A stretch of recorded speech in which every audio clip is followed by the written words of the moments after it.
Matt Grattan is here to talk about Innovate 518, which is an early stage accelerator.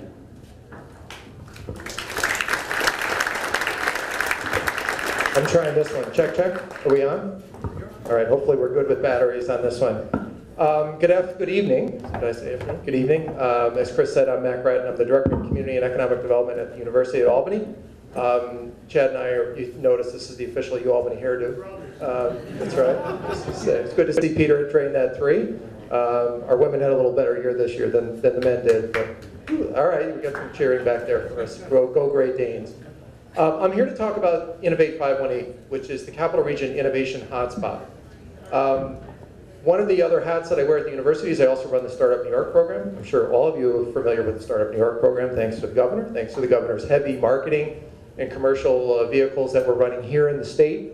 Those commercials are now running out of state and internationally. Innovate 518 and the Innovation Hotspot is really the farm system, or what I call the little brother to Startup New York. And what we're doing is really promoting, we have the envious task of putting our arms around the entire regional ecosystem in entrepreneurship and being able to try to support that and be able to provide a unified network where we're really sharing the best practices amongst all the incubators and accelerators. So there's our mission statement. I'm not going to read it to you, but in a sense, that's really what we're attempting to do as it relates to this program. We are, as I said, more of an early stage incubation program. So Startup New York is really about the creation of net new jobs. At the end of the day, the governor wants to see the creation of jobs as it relates to Startup New York. Many companies that come to us at the universities, at the incubator programs, when they talk to us, they're still at that early stage idea phase. They're not ready to create net new jobs. So rather than kicking them to the curb, what we're able to do is be able to say, well, let's bring you in and talk to you about involvement in Innovate 518, which is the Innovation Hotspot. There are similar benefits in this program. We're ensuring a consistent and robust level of services. So what we're going to be doing is looking at all the incubators and accelerators in the region, even some of the co-working spaces. We're doing a comprehensive analysis of all of those facilities, and we're saying, tell us about what are the services that you provide. And based on that, we're going to be able to orchestrate and approve certain sites as an innovation hotspot location. So based on that, we'll then be able to offer the tenants or the affiliated businesses within those associated programs 5 years of tax exemption. So if they get to the point where they're revenue positive, we can integrate a certification process that will make them tax exempt in New York State for 5 years.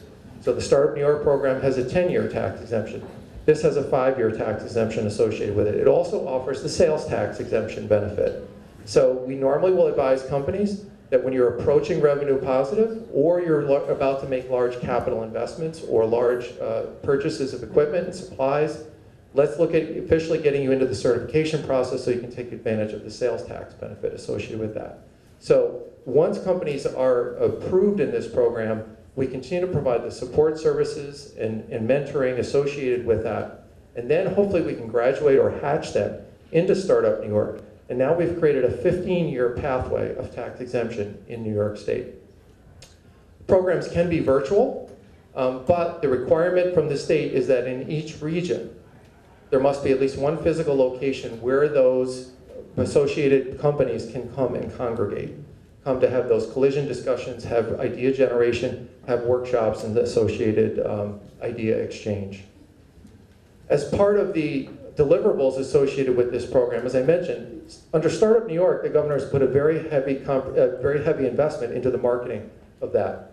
The Innovation Hotspot program, you're not hearing anything about. That's because each of the regions, through their budgets associated with this program, are then tasked with marketing the program themselves. So what we'll be doing in the Innovate 518 in our Innovation Hotspot is be able to create a comprehensive website and web portal that's going to identify all the approved locations and what particular programs and services those locations are offering.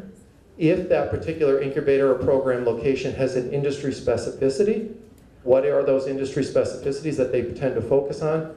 But the concept and the idea to be able to help early stage startups be able to navigate and pick which is the best program, which is the best incubator for me to work with and partner with. In addition, we're going to be launching a very comprehensive marketing plan. We're in the process right now of drafting an RFP that will go out to marketing companies to be able to do a marketing plan in all those different areas, more heavily in the digital in the social medium spaces. We'll also be looking to see if there's opportunities to do print, television, and radio spots as well. So really want to get the word out in terms of the relationship with this program.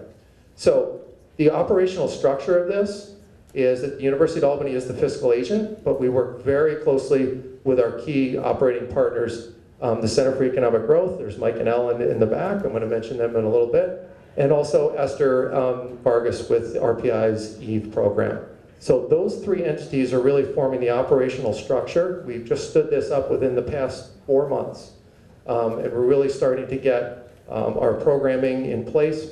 We, within the past 2 weeks, have gone out to about 25 of the different incubators and accelerator locations, and we've put a comprehensive questionnaire out to them to be able to ask them to provide us information about their services that they're providing so that we can make that analysis on whether we're going to approve them as a location. So, as I mentioned, what's one of the first things you got to do is you got to brand yourself, right? So we actually went out to the students at RPI and UAlbany and we said, give us an idea, give us some logo concepts, and ta-da, that's our rollout. Drum roll, please. There is our logo. Hopefully you noticed that on the listing of sponsorships, all the sponsoring companies associated with this, Innovate 518 is a sponsor of this event. We're also sponsoring CEG's Venture B program, and we're looking for other opportunities and where it makes sense for us to sponsor and get the word out in relation to the Innovate 518 Innovation Hotspot program. So that was created by one of our own students at UAlbany, Jenny Lee, and she did a wonderful job. You can see kind of the green concepts, the 5 kind of indicating the geo-mapping with the triangular point at the bottom. If you can't recognize that, 8 is kind of meant to be a little bit of a person. You kind of have that human aspect into the technology. The 1 kind of indicates a rocket ship launching. One of the other initiatives we have at the University of Albany is we are in receipt of a Blackstone Launchpad grant. What the Blackstone Launchpad is an initiative of the Blackstone Foundation that is providing assistance to entrepreneurship within the student population. So we have that at the University of Albany, but we are working with other universities throughout the region to promote entrepreneurship at the student level. There's funds going into that, into the student business plan competition, which is currently undergoing, and the first rounds were last week. So that's kind of indicating the launch of your business associated with that. So I think Jenny did a great job. So a typical process or pathway, as I mentioned right now, the first step in the process, and we are very deep into this right now. If any of you operate an incubator, if any of you operate an accelerator or a co-working space, if you are interested in being an innovation hotspot and you haven't gotten a letter from Maria Pigeon, Maria, you want to raise your hand? Maria is our Associate Director of the Innovation Hotspot right there. If you didn't get an email from Maria with a questionnaire, please come see us.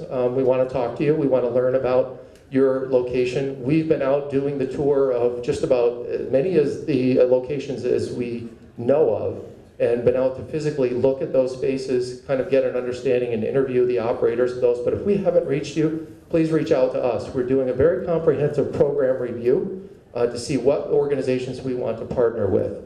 Once we have those partnerships in place, we're going to be extending an MOU to those organizations to officially recognize them as an Innovate 518 Innovation Hotspot location. Then startups will be able to inquire as they either come into our website or as they approach the incubator directly themselves. They're going to be asked questions. Is this the right fit for me? Once they actually select that particular location, then the services will start. All the associated support and mentoring services, that's really what we're going to be looking for.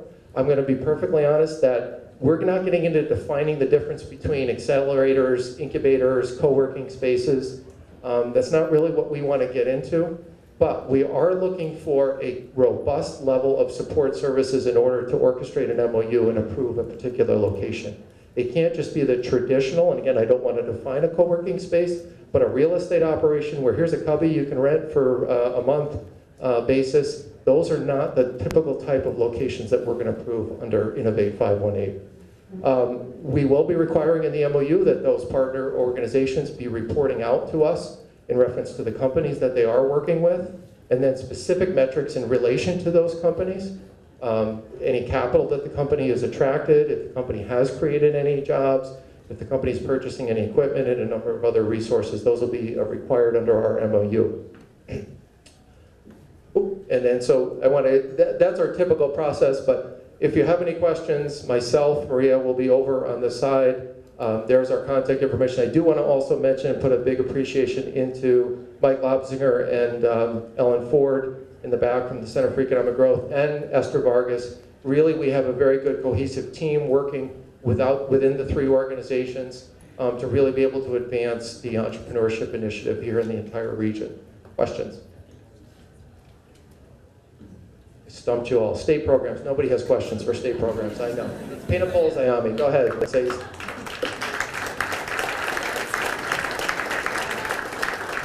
No questions. Is this facilitating an exemption that would be otherwise available to anybody, or is it an exemption, tax exemption that is specific to the If I understand the question was, are we facilitating an exemption that would be available to anybody, or what was the other part? Or is it specifically you have to be involved with You have to be an established business entity that is then affiliated with an approved location that the Operations Committee of Innovate 518 would approve. Then if you are affiliated and working with that particular organization, you can be eligible for 5 years of a tax exemption. I'm not aware that that tax exemption is available under any other programs. So you can't be exempt in New York State unless you're working either in that program or you're creating jobs and working in Startup New York. So complete New York State tax exemption is not available in other initiatives and other types of programs. The key is to be able to be making sure that they're working with a recognized, reputable incubator or accelerator or program. It can be virtual, and I don't want to specifically mention incubators, accelerators as physical locations. It can be a virtual location as well, or a virtual program as well. Does that answer your question?